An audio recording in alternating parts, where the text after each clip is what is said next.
guys? Welcome back to Split Decision. We're your hosts, Alex and Christian. This week on episode 61, we're going to start off by talking some UFC. And this week, UFC is abroad. They went to Paris. UFC Paris. We'll take it. Main event on that one is Renato Moicano versus Benoit Saint-Denis. From there, we're going to talk NFL Week 4, College Football Week 5, wrap everything up with stakes and takes as always. It's going to be a fun one. Let's go.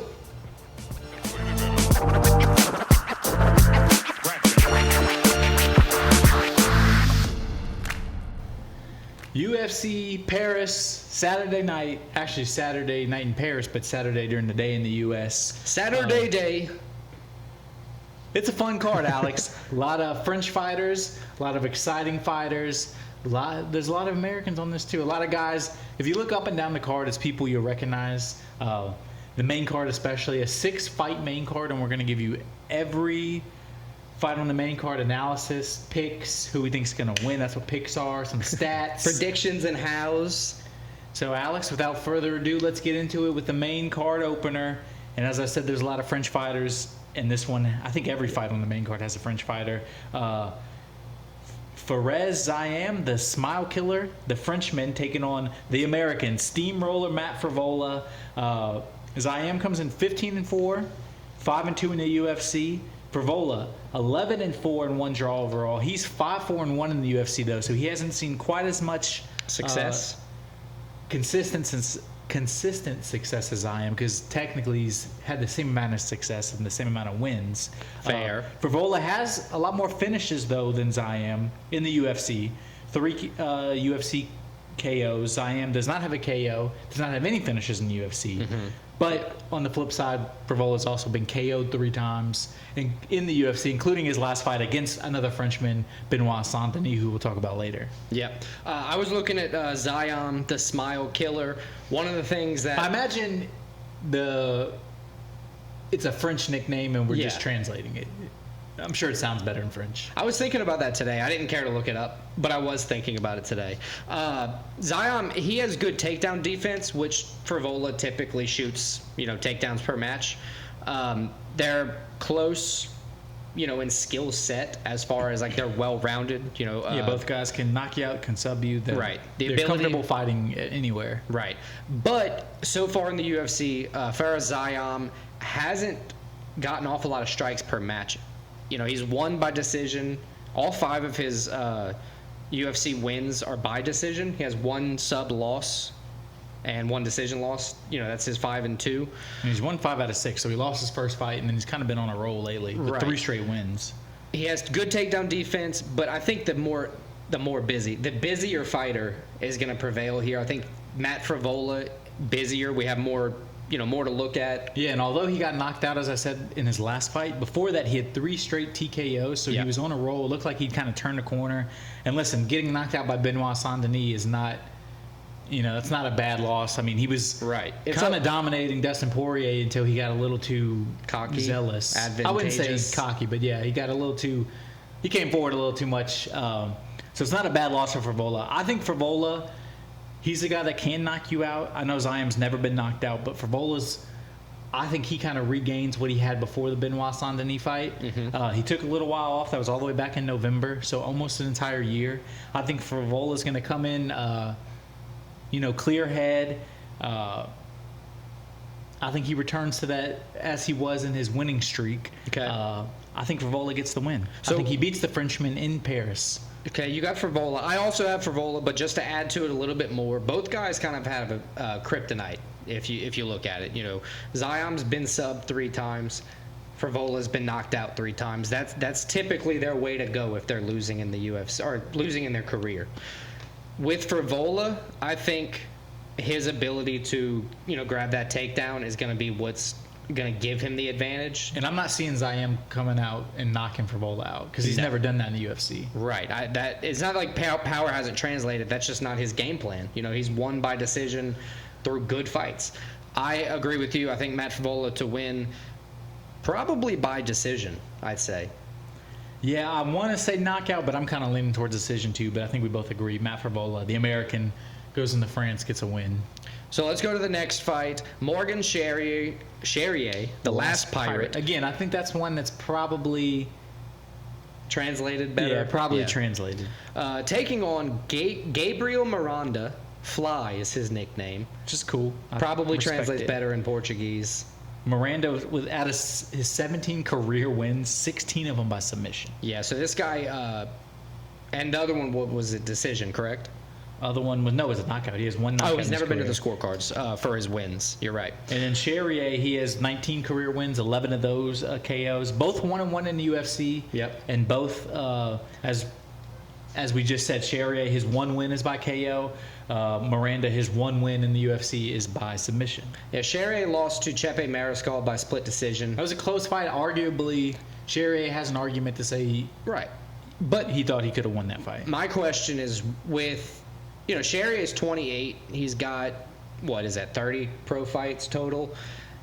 19 wins, 10 losses. He's got very favorable odds here, minus 800. With Gabriel Miranda coming in at plus 475, the underdog.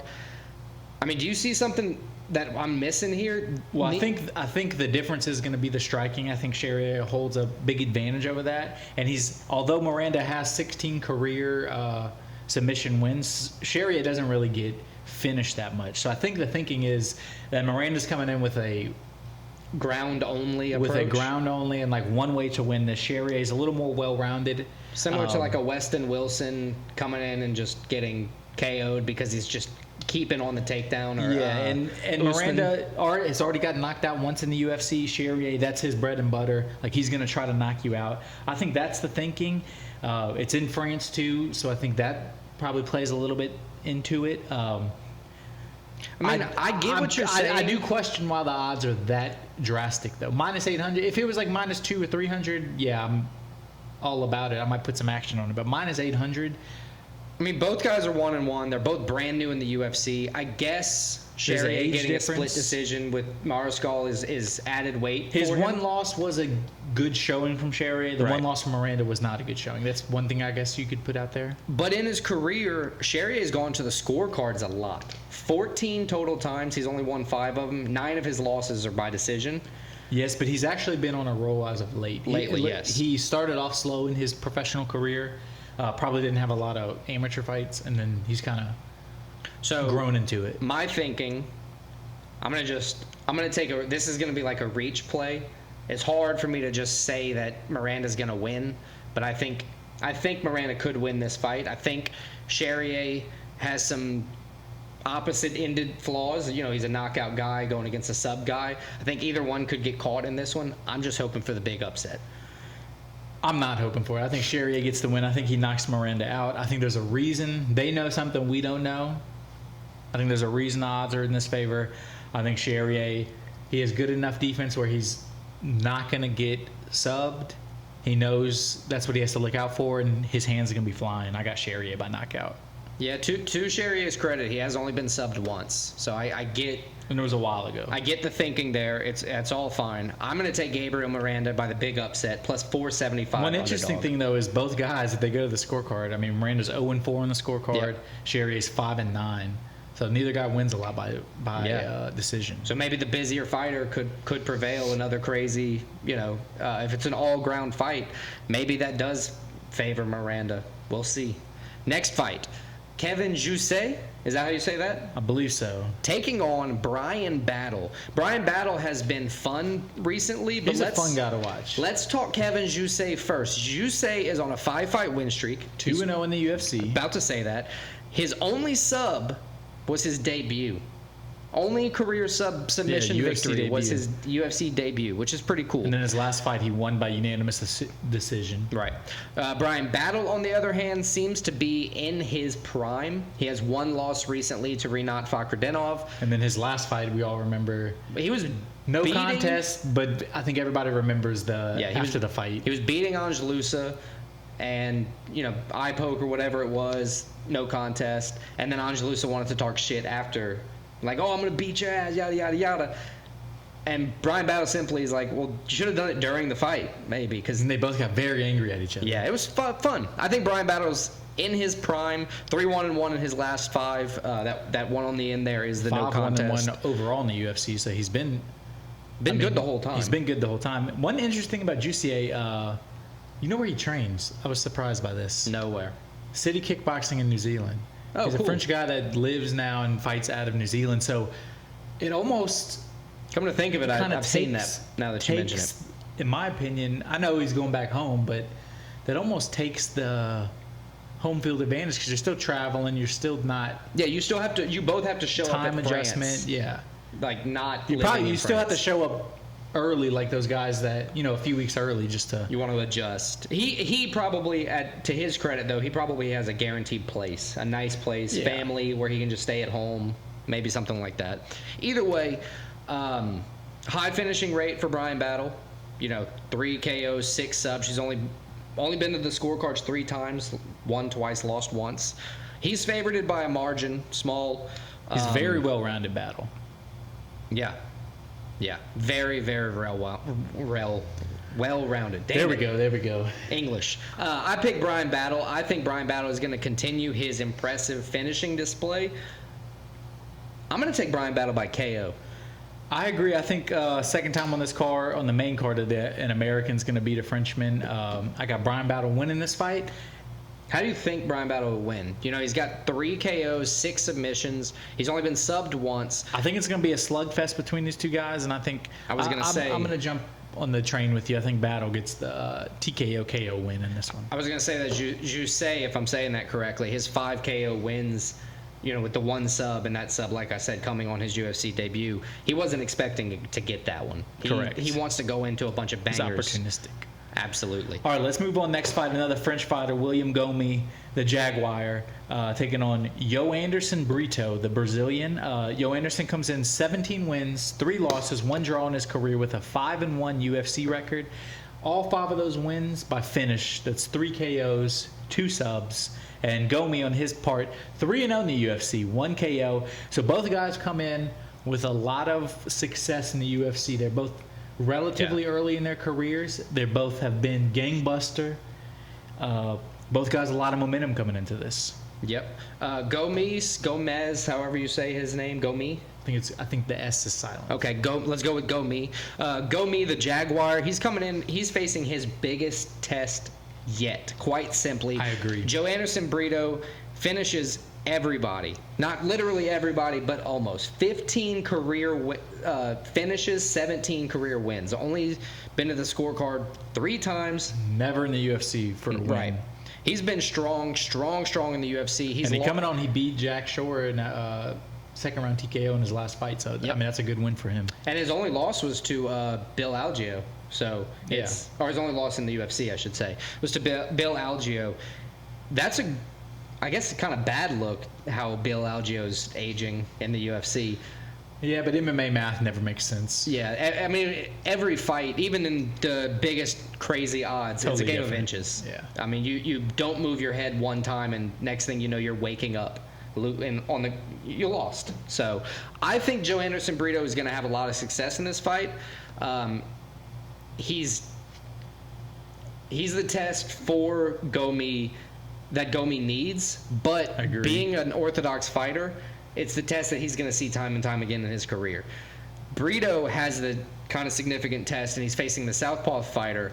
Can he handle that look? Can he handle the weird take? I think it's a Sansa style for Gomi. Can he handle that kind of weird output? I think the answer is yes. I got to say Brito by finish. I'm going to go with knockout because I don't think Gomi's going to want to take this fight to the ground, even if he gets hurt. I think it's going to be Brito. I agree with you, but I think Brito has the advantage with the submissions. I think he gets a submission in this fight. I think it's going to be a close fight. I think this low-key has the chance to be the fight of the night. I think both guys are going to be game. Both guys are going to come out. They're both, as we said, have had a lot of success in the UFC. Yeah. So I think both guys are going to come out very confident. The crowd's going to be going for this. I got the Brazilian, though, winning. Brito. Next fight, big middleweight title implications. Co-main event. Winner Both guys can arguably say if they win this fight, they'd get a title shot next. Yeah. There's one other fight, but maybe that there would be made, but they deserve a title shot, either one. Nasruddin, the sniper Imavov, the Russian sniper who's a Frenchman. I love it. From Dagestan. Taking on Brendan All-In Allen from Louisiana. Shout out Louisiana. Love the guy. Imavov is 14-4 in his career. 6 KOs, 4 subs, 4 decisions, only losing once by sub, 3 times by decision. Brendan Allen's 5 KOs, 14 subs, 5 decisions. Do you know Brendan Allen's record in the UFC? No, it's a lot to not a lot. 12-2. There you go. I mean, that if you look at as much as UFC records as we look at, if That's you're a big 12-2 in the UFC, like you are a legit elite fighter. Both fighters lost to Strickland. Both guys lost to Strickland. Imavov 6-2-1 in the UFC with that one no contest. So he also. The other loss for Allen was Chris Curtis, which he avenged recently. He avenged in his last fight. Yep. Allen, though, 7 straight wins he's coming in right now. 5 of those by submission. Allen is arguably one of the hottest fighters in the UFC currently. He's got good striking. He leveled his striking up a lot over the past few fights. That used to be his weakness. Right. Now he, as you said, he got that in where he can defend himself. He got his hands behind him. He can defend himself well, and then he can let where he flourishes take hold. His ground game's so good where he just needs to be a little above average with the hands, and he's excelling there. And then Imavov has the power, but he's also Dagestani, so you know this boy knows how to wrestle. Yep. 4 subs in his career. Hadn't done it in a minute, but he can wrestle and he can defend a takedown, and he can defend himself on the ground. So it's going to be a very interesting matchup in terms of skill set. Deadlocked on reach. They're both fighting out of orthodox style, so it's going to be the similar look. Both 28 years old, so just like entering that prime area. Yeah. This is one of those things where, I said on the last fight we were talking about, it's like a game of inches. This is going to be one of those fights. Either of these guys could come in and win decision, win knockout, win submission. Who has the better game plan? Who has the better output to get the game plan done? I think in this case, Brendan Allen it's his time to rise.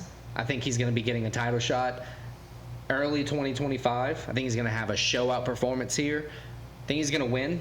I think Brendan Allen is going to win. Never going to vote against the Louisiana boy despite the odds. And on this one, it's pretty much not a pick 'em, but it's close. Plus 175 for Brendan Allen. I like the odds. I like that he's been on a tear recently, avenging his loss and fighting, finishing people. So that's what I got. What's your take? I agree with you. I think Brendan Allen, as I said, he's one of the hottest fighters in the UFC. He's on a streak. Although Imavov is a monster, he does have some, I don't want to say weaknesses, but I think Brendan Allen is a guy, he's on the ascent. Right now, the way he is fighting and the confidence he has in himself, I think it's going to be hard to beat. I got Allen going into France. I think this is the 3rd American I have beating a French-based fighter on the main card. I got Allen winning the fight, and dare I say it, I think he submits the Dagestani Frenchman. I didn't even pick a method of victory for this fight. I think, given that Brendan Allen has leveled up his striking enough to win in a Chris Curtis level of striking match, I think Imavov and Chris Curtis have a lot of strengths in the striking range. I think Allen is going to be able to match the striking Imavov and get the sub victory as well. I think Brendan Allen submission victory.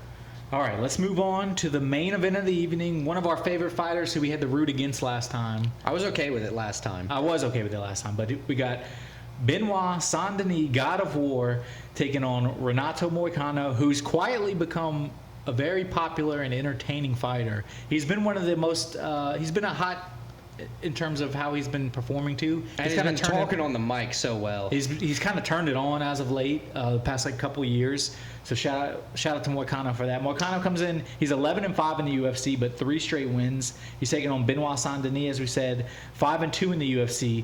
He is coming off his first career knockout loss, his first time ever getting finished, and that was to Dustin Poirier back in March. Love it to see it. In his defense, for about a round and a half, it looked like Poirier was in trouble. But as we said, we alluded to it earlier, Saint-Denis, he wasn't very disciplined. And against a guy like Poirier who has a striking like that and who's powerful like that, he paid the price. Oh, yeah. Got knocked unconscious. You would think Benoit Saint-Denis... I love hearing it still. I do too. He learned from that. It was 6 months ago. He took some time off. He's now in France. main event, whole crowd is going to be behind him.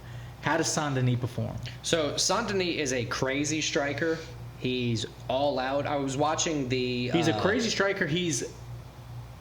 That's also a way to say he's kind of an undisciplined striker. In a way. His defense isn't... In a way, you're right. I was watching the Bonfim fight today. He'll take a shot to get a shot. Right. And he'll take some hard shots to get shots. I was about to say, he was going after some body kicks, and he was landing them. And Bonfim was kind of asking for him, knowing that he was going to leave his chin open. And he's like, all right, you want him, I'm going to send him. And he was...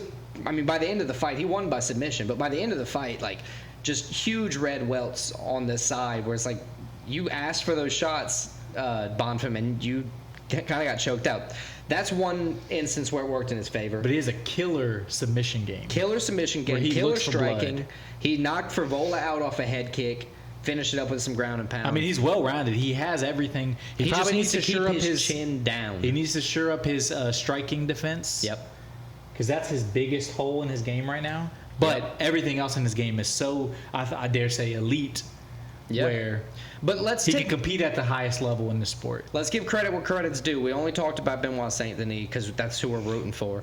Renato Moicano, one of the best submission artists in the UFC. Despite getting knocked out in his last fight, they didn't stop it, so he got up and ended up knocking Jalen Turner out. I don't think he got knocked out. He got knocked down, and it was a hard knockdown. But if Jalen Turner wouldn't have been petrified from the Bobby Green fight prior, where they just wouldn't stop the fight.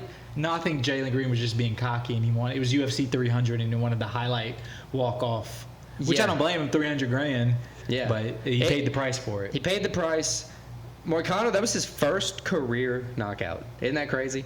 He's got 10 submissions. A submission guy. He wins by decision often.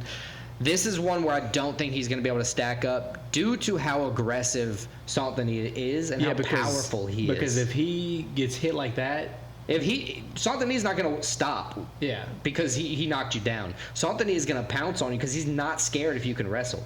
He's going to beat you because he can wrestle. He's a literal trained killer. Yeah. I would love to see him fight a Makhachev or a Magomedov at some point. Let's see what kind of does the French wrestling stack up against the Russian Dagestani also because wrestling. Of his background and just his personality, he's a guy that he would go in there to die one of those fights. Yeah, exactly. He's not giving up, and he's going to keep coming. Like he's not. You see sometimes those wrestlers, those kind of guys, they break the will of their opponents. Yeah. Like you're not going to break his will. No. You might beat him, you might dominate him, but you're not going to break his will. Yeah, he's going to keep coming back. So this is the big question for the last fight of the night for us and for France. We both have Saint-Denis, the God of War, winning. Correct. How do you have him winning? Do you have him winning by finish, KO, submission? I think it's going to be a spectacular knockout. Okay. I'm going to say first round. Benoit Saint-Denis. First round knockout. The French crowd. The French crowd's already crazy, especially in Paris. He's going to get the place rocking. All right. I agree. I think we could see a knockout. I don't know when, but I think his striking will, I'll say it again, I think his striking will have been leveled up this fight, and he'll have that discipline that he knows he needs. So, Benoit Saint-Denis knockout.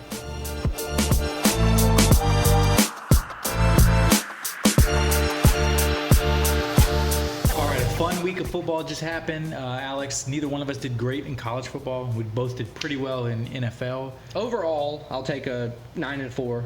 6-4. I said it twice now. 6-4 week.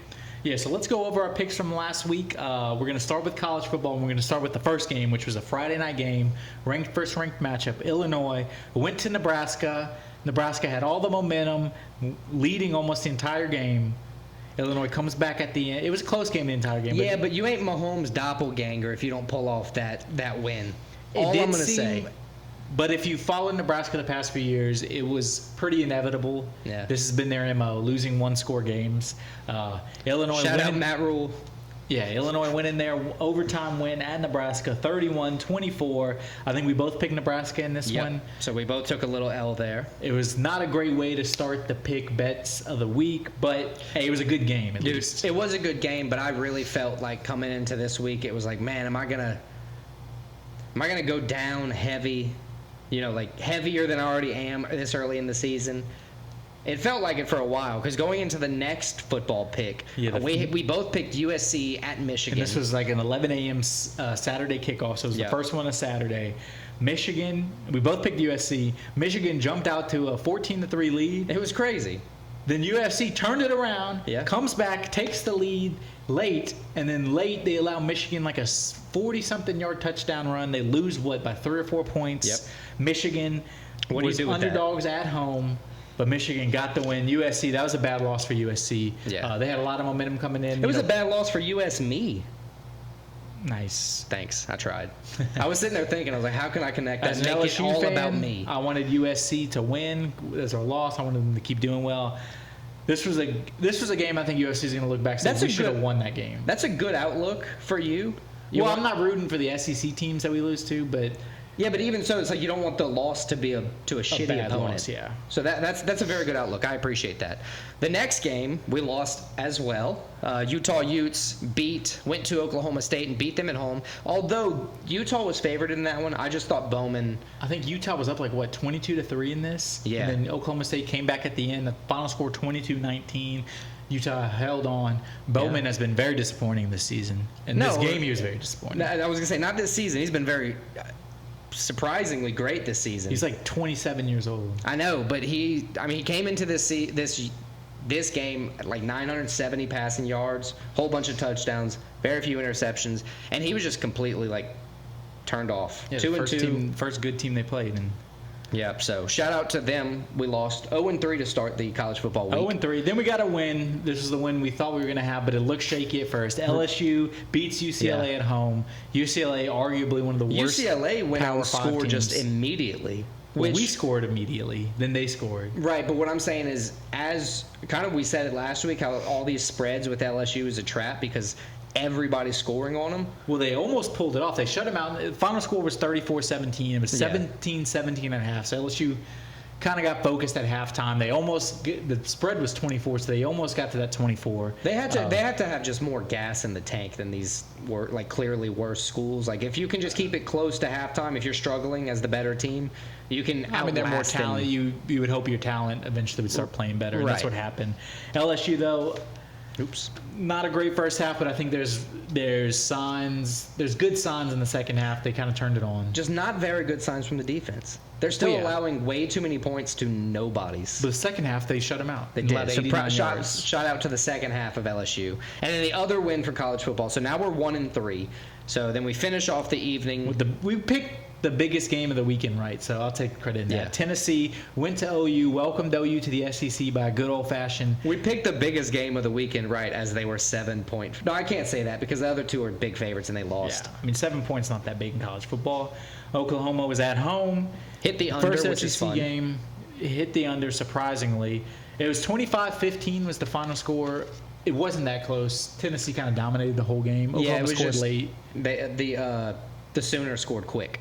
Like at the beginning of the game. And they scored right at the end. Yeah. Right at the end. They weren't able to really produce after that initial So a nice win for Tennessee. They look for real this year. And that brought us to 2-3 on the college football. Yeah, we had the same college football picks. Yep. Did we have the same NFL picks too? I don't know. Let's run through them and find out. First one, your team. We got to win. Bears at the Colts. After looking very impressive against the Texans, it turns out that both teams were frauds because the Texans... It's still early. Nobody's fraud at this point. Yeah, but if I'm talking about my own team being a fraud, I can.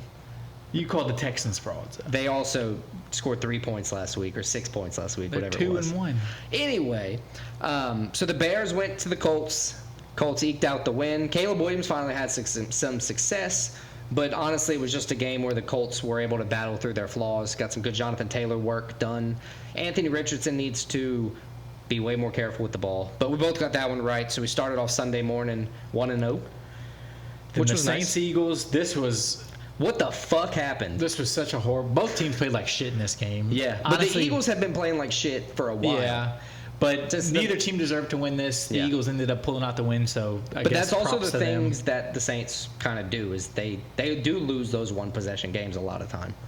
Recently, or at least in my knowledge. Your biased eyes, but you did last week say that I don't remember if it was Hurts or Carr throwing an interception.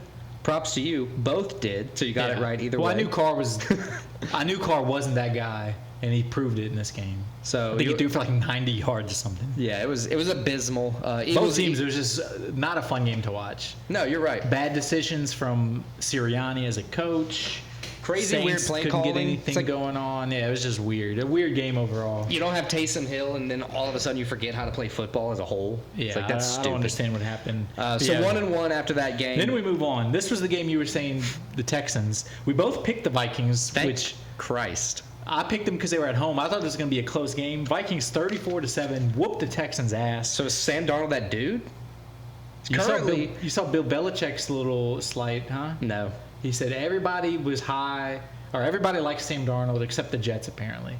Oh, so it's kind of like he's kind of blaming the Jets for Sam Darnold's like disappointing career. Because he's looked good overall. He's always had a good arm.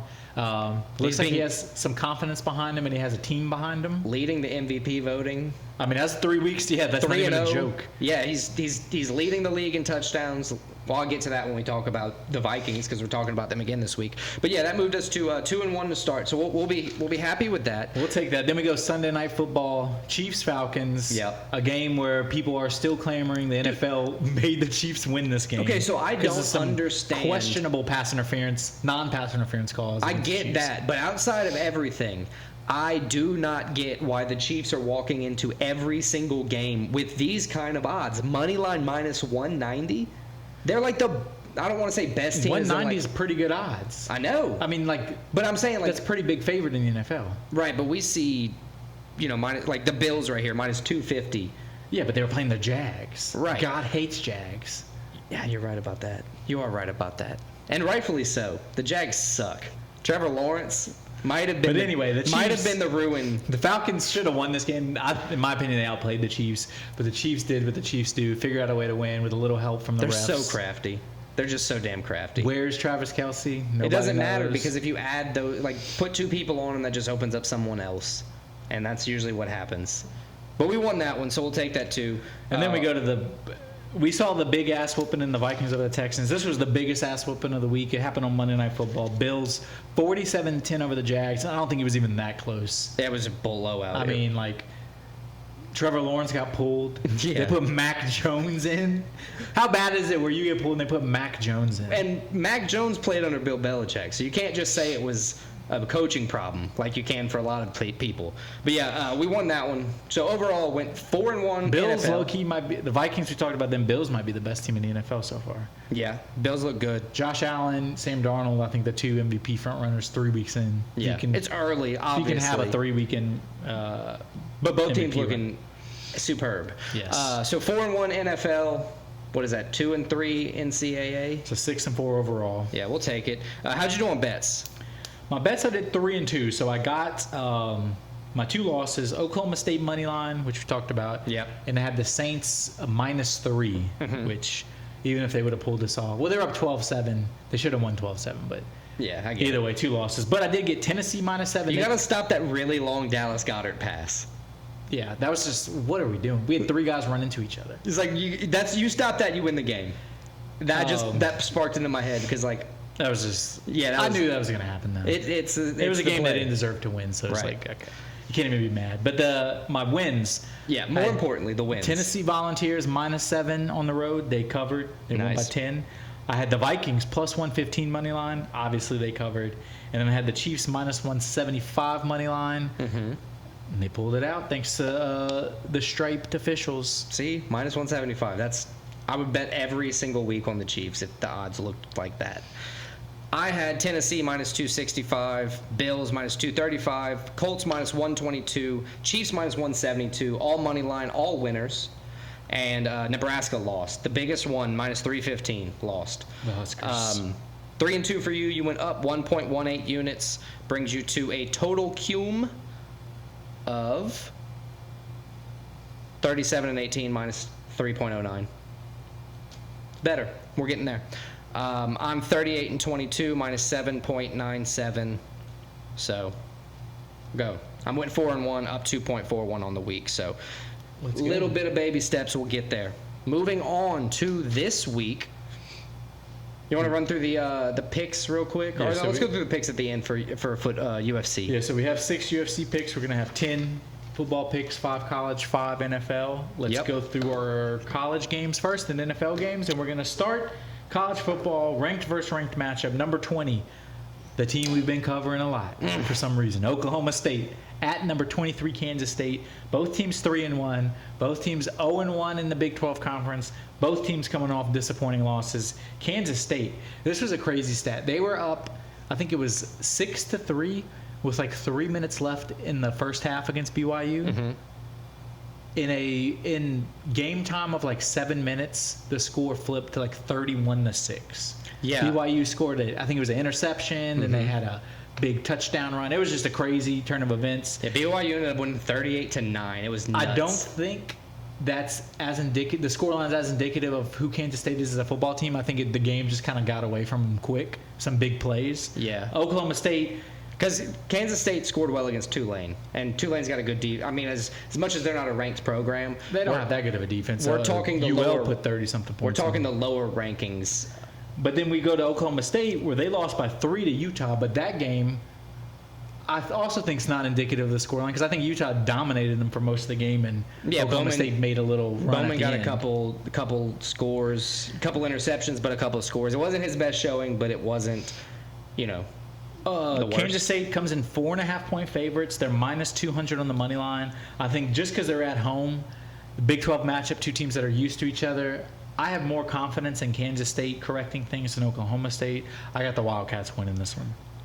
I'm different. I have the Oklahoma State Cowboys. I think Bowman is going to rebound. You've been talking a lot about Bowman today. I'm paying attention. Did you just learn this guy's name? No, I learned it a few weeks ago when we started. And I've been talking about how successful his passing attempts has been. And if they just right that ship, like as opposed to last week, they're going to be fine. They're going to win on the road. We differ on the first pick. Let's go to the next one. We got the 15th ranked Louisville Cardinals, 3-0, going to South Bend to take on the 16th ranked Notre Dame Fighting Irish. Notre Dame 3-1. So Notre Dame 5.5-point favorites coming in. I don't know much about this one because Alan Bowman's not playing in it. Yeah, I figured that. Both teams coming off wins. Louisville 31-19 over Georgia Tech. Georgia Tech's a good team, so that's the nice one for Louisville last week. And 19 points is the most they have allowed through the 3 or 4 weeks. Yeah, but Georgia Tech's like the first legitimate. Yeah.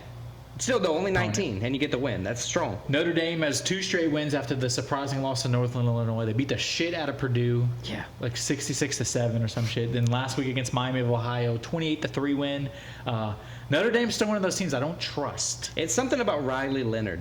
He's like a game manager less than runs the ball. But he's not. It's different if you're running the ball and you're picking up 40 yards. He's like running the ball, picking up 6, which is good because you're moving downfield, but you're putting your body on the line a lot. And you gotta hope nothing goes wrong because you need long drives. Right. You need long drives, and that's the problem with Notre Dame. I still think they're gonna win, but I think it's gonna be a close game. I really went back and forth on this one. I wanted to pick Louisville, but in the end, something's telling me Notre Dame at home. They're not gonna lose 2 in a row at home. Or 2 out of 3. That's a good point. I got the Fighting Irish winning. Tyler Show, quarterback for the Cardinals, has 850 yards, 8 touchdowns. He's been showing one of the. I see what you did. He's been one of the most talked about players. I'm trying in my best football today with the being punny, sir. Yeah, I still think Notre Dame's going to win. I do think it's going to be a close game. Over under 45.5. What do you see? I think the over is going to hit. I don't know. I think that's placed right at the right amount as usual. Yeah, Vegas is bitches for that. All right, let's move on. The game of the week, possibly the game of the regular season. Number 2 Georgia going to number 4 Alabama. Both teams 3-0. Both teams had last week off. Georgia in their last game did not look good. I was going to say they needed to take last week off with how they played against Kentucky. But this is probably the least when you would not want to play Georgia. A week off. They had a close game. Their coach is a hard ass. Yeah. Gonna give them shit for 2 weeks. They've been hearing it. They come in 2-point favorites, minus 130 on the money line at Alabama. This is the first time Alabama's underdog at home since I think 2007, which was Nick Saban's first year at Alabama. That's pretty cool. I'm it's sure been they a long time. They haven't lost many of those games either. They've lost a few, but not a lot. Okay. Alabama 3-0. They've looked impressive so far this year. Had a close call against South Florida for 3 quarters and kind of pulled it out. Yeah, took it away from there. Their last game was 2 weeks ago at Wisconsin. They just beat the shit out of Wisconsin, but Wisconsin I don't think is very good. I think this is a team we're going to learn a lot about both of these teams. Something's telling me I'm going to go with the coach that's been there longer, the program over the past few years they've won 2 out of 3 national championships. They've won almost 30 straight SEC games. I'm going with the Georgia Bulldogs, going to Tuscaloosa, Alabama, and showing why probably the best team in the SEC, probably the best team in the country. I disagree with you, not about those two things, but about them going to Alabama and winning. Alabama has been in full stride, despite that shaky, half of football they played, where they, South Florida. South Florida. South Florida's not bad, though, unless Miami beat the shit out of them, too. But Jalen Milroe has been a rocket ship. He has been. Throwing for 8 touchdowns, rushing for 6. I mean, he is the game guy for Alabama. I think he's going to do everything he needs to do at home. This is what Alabama is an at-home team. We don't know what they are now. There's no Nick Saban. Yeah, but with what they're doing not to every other team, but what they're doing with Jalen Milroe specifically, he is the offense. I don't think Georgia's going to have a huge answer for that, and I think Alabama's going to win at home. Georgia has a great defense. I think they're going to stop. They're going to make Jalen Milroe throw, and if Jalen Milroe is one-dimensional, I think Georgia dominates. We finna see. We finna see. All right, let's move on to Illinois fighting Illini.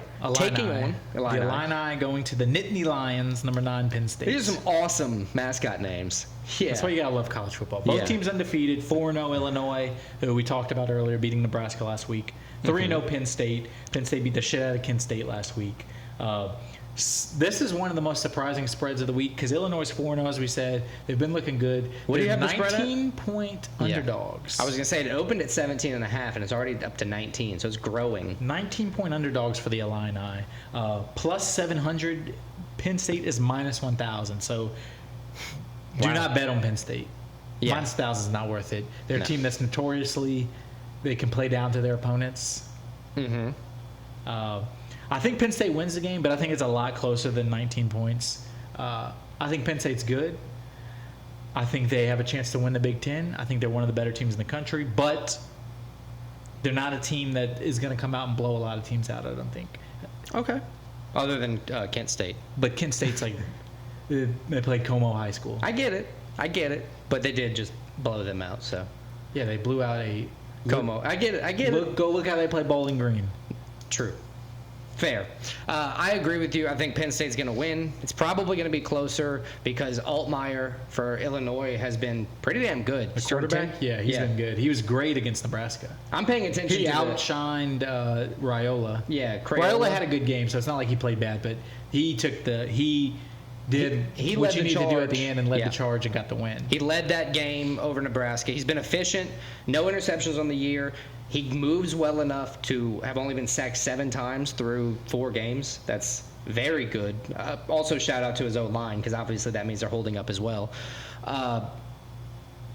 Most of those touchdowns are going to that wide receiver Bryant, that he has 6 of them, which is impressive. But yeah, I think Penn State's going to win, but I think the Illini are going. Illini. God damn it! The Fighting Illini. Is that better? Yes. Cool. The Fighting Illini are going to give the Nittany Lions what? Illini. Okay, there we go. God, did I do it wrong again? Yeah, you kind of mushed it all together. Sorry. I think Illinois is going to give them a run for their money, but Penn State will win. All right, let's move on to the next game. It's the only college game that's not ranked first ranked, but it is, as of this week, will be a new conference game in a couple years. We got 4-0 Washington State Cougars going to Boise to take on the 25th ranked 2-1 Boise State Broncos. Boise State, their only loss, if you remember, second field goal loss at Oregon, who's a top 10 team. Boise State last week beat Portland State 56-14, so it's kind of an easy win for them. Washington is Boise State very good, or is it like the swan song that has to end at some point? No, Boise State's been good for like 20 years. Okay. Cool. Washington State barely beat an undefeated San Jose State. San Jose State not usually good at football. It was like 54-52 in double overtime. Yeah. 7.5-point favorites. Boise State at home minus 290 on the money line for Boise. Boise has arguably the best running back in the country in Gentry. He's going to be a first-round pick most likely. 9 touchdowns on the ground. They're going to lean heavy on him. Can Washington State stop the run? I mean, that's going to be the difference in the game. I agree. John Mateer, that's the Washington State Cougars quarterback. He's got 1,100 yards, 11 touchdowns, 4 interceptions, but He also has 457 rushing yards and 5 touchdowns on the ground. Yeah, himself. Washington State's a team that spreads it out, and they've always played good offense. It's pretty cool to see him move the ball as well as he has so far this season, which is why I think they're going to pose that same kind of problem for Boise State. I mean, I think this is going to be a very close game. I think 7.5 points is crazy for the spread, but I think Boise, I think they have the best player on the field and Gentry in their running back. I got Boise. I think it's going to be close, though. I think Washington State's going to win a close game. That's why I think we're differing there, because it's close or closer than this looks. I like this. We got 3 different college football teams. I think Mateer is going to have more success, similar success like he had, in a close game. All right, so that wraps up college football, Alex. Let's move on. 3 different picks on the 3 different picks. Nice. That's rare. Let's move on to our NFL picks. That is rare. So that's not good for one of us. We'll see. All right, week 4. Started off Vikings at Packers. One of the hottest teams in the NFL. Packers are still great. They just lost Jordan Love for a couple weeks, and he could be back this week. So Malik Willis has not looked bad. No, he went against his old team, the Titans, and he just was like, "You pick Will Levis over me? Fuck you." Yeah, like I'm gonna come in here and I'm gonna win, and that they did. So Jordan Love's back at the helm. If he's not 100%. Does that affect everything? I don't know, probably, but... Packers are at home, too, by the way. Right. And they're -2.5 favorites. Sam Darnold, though, is making the absolute most of his second chance to be a starter for an NFL team. Third chance, Panthers. Oh, that's true. I forgot about it. I don't count the Panthers as an NFL team anymore. Yeah, when your first 2 teams are the Jets and the Panthers, that's like one shitty team. Yeah. They beat Houston. Probably the most impressive win of the season so far, the 34-7 win over Houston last week. But the Packers also went to Tennessee 30-14. Yep. Packers 2-1, Vikings 3-0. I mean, this is a classic rivalry. I just think at home the Packers are going to find a way to beat the Vikings. I think the Vikings are a good team, but they're going to come a little more down to earth than being like blowing people out. Yeah, I agree. It's probably going to be a close game. That's why the spread's 2.5. I think the over/under there at 43.5 is probably pretty close. They're not wrong by a lot often. I think Sam Darnold has a lot of momentum. I think the team has a lot of momentum. You have like Justin Jefferson, one of the best wide receivers in the league. I think at this point it's safe to say he's like the best currently. I'm just saying, so nobody gets mad. I'll say it. He's got a great team behind him. If you have a hurt Jordan Love, I think the Vikings go to the Packers and take advantage of that. So I picked the Vikings winning against the Packers. So another differ. Well, let's go to the next one. Another 2.5 point spread. This time the away team is the favorites. The 2-1 Eagles go into the 2-1 Bucks. We said the Vikings had the most impressive win last week. The Eagles had the most. No. The Bucks had the worst loss. Yeah. You get dominated 26-7 by Bo Nix led Broncos.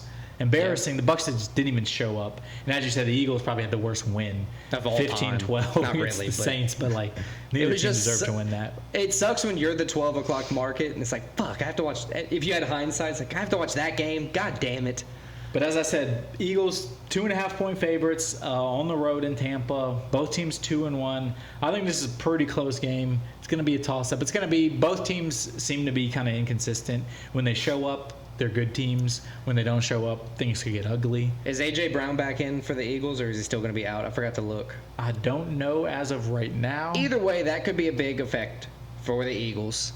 I think with Jalen Hurts been playing bad for, 9 games in a row now, leading to... He had a good game in Brazil. Oh, that's right, yeah. The first game. You're right. But he hasn't had a great last, 7 games. Overall, the stretch hadn't been good to him since the end of last season. So far this year, he's got 3 touchdowns, 4 interceptions, 772 yards. He's still throwing the ball accurately, but he just can't seem to get into the red zone as much as he was in previous seasons so far. It's early, I get it. Barkley was a great addition to the team. Yeah, he's their best player. Seemed like Giants really screwed the pooch on that one. You let him go to your rival? Yeah, that's stupid. Trade him to anybody else, just not in the same division as you. Either way, I think the Eagles are 2-1, but they're not great. Like the Buccaneers, they're also 2-1, but they're not great. Sometimes when you're not playing great through a stretch, you just got to figure out ways to get wins until you figured it out. And I think that's what kind of both teams are doing. Although the Bucs look good the first 2 weeks. I will say that I think the Bucs are going to win because Baker Mayfield is going to have that normal type of Baker Mayfield rebound. You know, he does that abysmal 2-interception type game. I think he threw 1 or 2 this past week.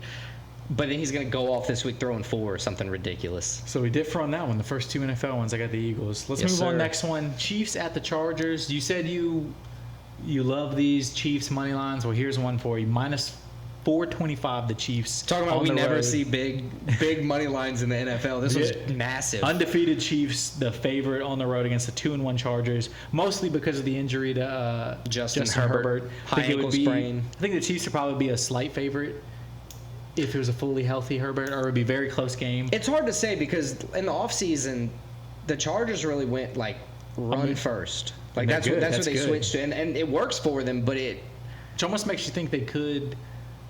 What? You know, the loss of Herbert might not be as big as you think. Right, you're not going to have to lean so much on Easton Stick. I think is the backup.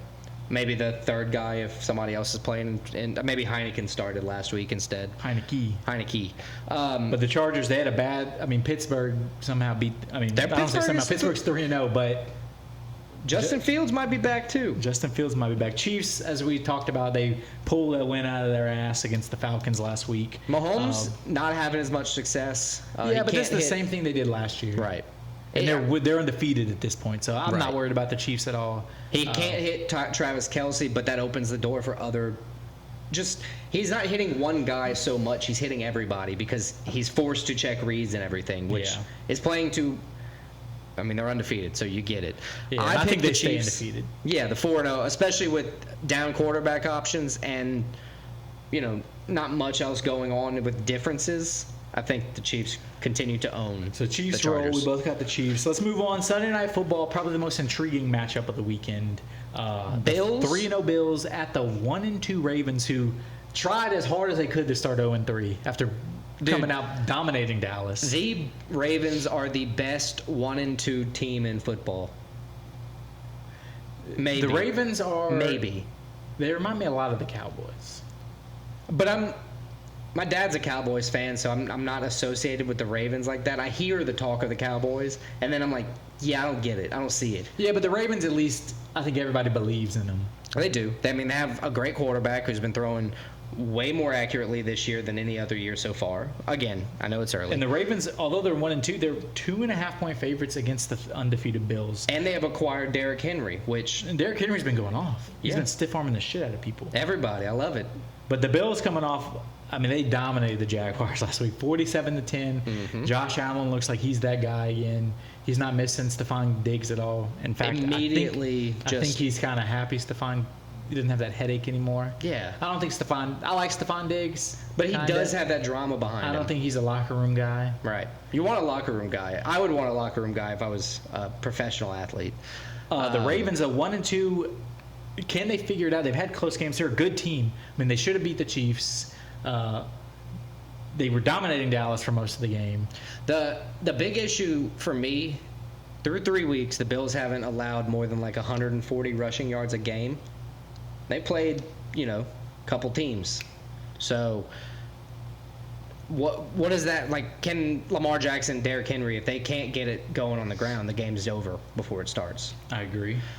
I think the Bills have a good enough defense. I mean, you had Damar Hamlin kill Tua a couple weeks ago. And then he got an interception this week. Right. So, first career. The guy who was, lowest on the totem pole for the Bills is playing up here right now. The Walking Dead is back, baby. So, I think the Bills stay hot. I think they walk into the Ravens' house and they put the Ravens 1-3. I think all the options that Josh Allen has, his running ability, his passing accuracy, he's got everything.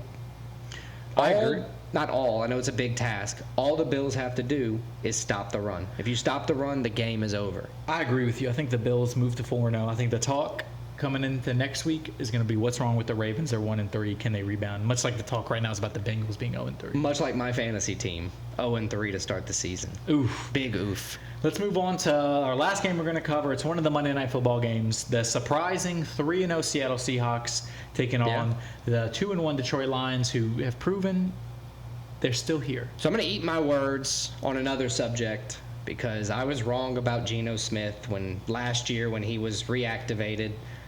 He's back, yada, yada. Whatever, I'm wrong. He's a good quarterback He's now. a solid quarterback. Yeah, like, good for him. 30-something years old, deep into your 30s, getting back to He was a a first-round pick, position. was like a bust, and came back, much like possibly Sam Darnold's doing. That has been happening more and more lately. Sometimes you just need some time to develop. And a different scheme. Jared Goff, Baker Geno Mayfield. Smith, Baker Mayfield, Matt Sam Stafford. Darnold possibly. Well, Matt Stafford was... He won a Super Bowl off a trade is the only reason I'm adding Yeah, but him. he was good his whole career. He was all pro. That's true. You're right. But yeah. You're right. It happens. But Seahawks going to Detroit, Monday Night Football. Detroit 3.5-point favorites, minus 195. Detroit beat Arizona last week. Mm-hmm. Seahawks dominated a Tua-less Miami Dolphins. But Jared Goff took a small step back last week. He didn't have a great game. He's going to need a great game to beat the Seahawks. I think it's going to be a very close game. I think the 3.5 is fair. You know, they say 3 points just for being at home in the NFL, so it's a half point, so it's pretty much a toss-em game. I think the Lions figure out a way. I think they move to 3-1. I think much like the Vikings, the Seahawks are good, but they're going to come a little back down to earth this week, get the 3-1. So give me the Lions. Give me Dan Campbell. Give me his house address, too. There you go. Yeah, I want it now. I also picked the Lions, and I'm gonna rock with a Jahmyr Gibbs anytime touchdown as like my bet as to what's gonna happen in the game. I don't hate it, Alex. I like Gibbs. He's a good back. All right, let's give everybody the 16 picks for this week? 16 picks. I'll start off. I'll give you all my 16. You give all your 16. All right, from the top, go. From the top, I got Benoit Saint-Denis, Brendan Allen, Yo Anderson Burrito, Brian Battle, Morgan Sashary, Matt Frivola. You can tell you're from Louisiana saying Sashery instead of Charrier. Charrier, I'm sorry, Charrier. My apologies. Kansas State, Notre Dame, Georgia Bulldogs, Penn State Nittany Lions, Boise State Broncos, Green Bay Packers, Philadelphia Eagles, Kansas City Chiefs, Buffalo Bills, Detroit Lions. Nice. That sounds like 16 to me. From the top, I got Matt Frivola, Gabriel Miranda, Brian Battle, Joe Anderson Brito, Brendan Allen, Benoit Saint-Denis, college football, Oklahoma State, Notre Dame, Alabama, Penn State, and Washington State, NFL, Vikings, Buccaneers, Chiefs, Bills, and Lions. All right, Alex, let's give our 5 bets for the week, and then let's get out of here. I'll give you my 5, you give your 5. Yeah, and then we'll go see our families. So I got 2 units on all 5 of my picks, so just keep that in mind so I don't have to say it every time. My 2 MMA bets, I got Brendan Allen moneyline at plus 175, and I got Brian Battle moneyline at minus 170. Then I'm going to go college football. I got the Georgia Bulldogs -2 spread at minus 110 odds. Then I got the Illinois Fighting Illini plus 19 at minus 110 odds. And then my last bet is going to be the Buffalo Bills money line plus 115. If the Bills are plus, I got to put money on it. That with how good they look right now, I agree. That is solid. My 5 starting from the top. Matt Frivola money line plus 100. 2 units on everything as well. That's a little simpler. I'll tell you if it changes in the future. Brian Battle money line minus 188. Washington State University money line plus 220. Bills money line following you there plus 118, and the Lions money line at minus 190. All right, so those are our bets, Alex. I think that wraps up episode 61. 61, yes sir. Split Decision. Check us out next week. I was gonna do it. Episode 62. Alex, is UFC 307 next week? It is October 5th. So It yes. is next Saturday. Woof. UFC 307. We get to see Pereira fight again. We get to see Pereira fight again. Check it out. I'll be in my Pereira shirt again. We'll have college football to go over. New picks and old picks. We have NFL new picks and old picks. We'll probably have a top 5 possibly. Something. We'll have something, so check us out. Peace. Appreciate it. Bye.